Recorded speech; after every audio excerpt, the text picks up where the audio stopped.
គឺជាការដែលខ្ញុំបង្ហាញឡើងវិញបន្ទាប់ពីខ្ញុំបង្ហាញនៅក្នុងវគ្គ intro ហើយចំណែកឯកោហ្វាបងប្អូនអាចប្រើនៅជំហរដែលបងប្អូនអាចប្រើបាន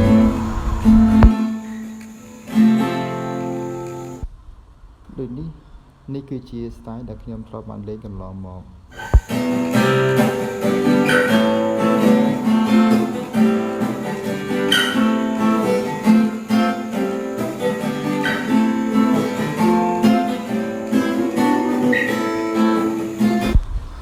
អូខេអញ្ចឹងសូមតាមដានជាមួយគ្នាឡើងវិញ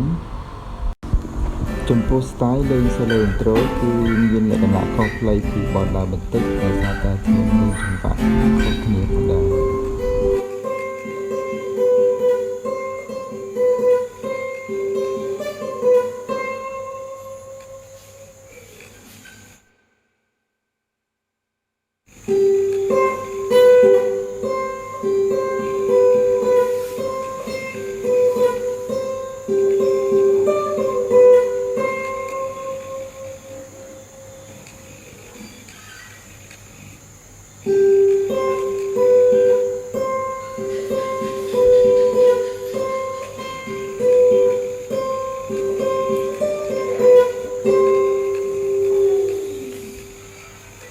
ចង្វាក់ដែលខ្ញុំប្រើគឺយើងប្រើចំហចង្វាក់ចុះឡើងត្រង់ពេលទី2និងពេលទី4គឺយើងបិទសំឡេង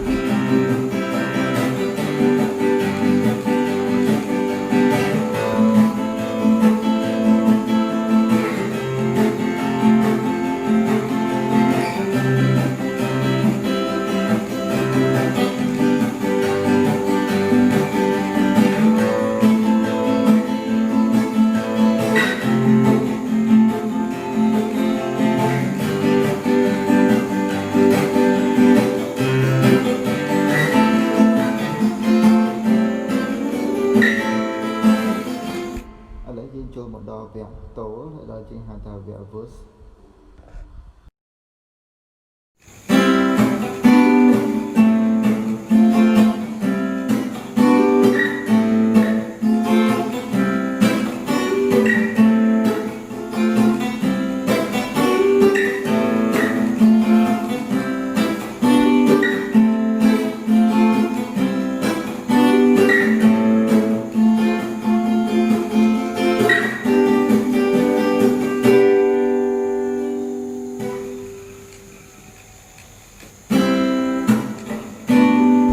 ចំពោះចង្វាក់ដែលខ្ញុំប្រើនៅទីនេះគឺចុះឡើងចុះទី2យើងលេងខ្លាំង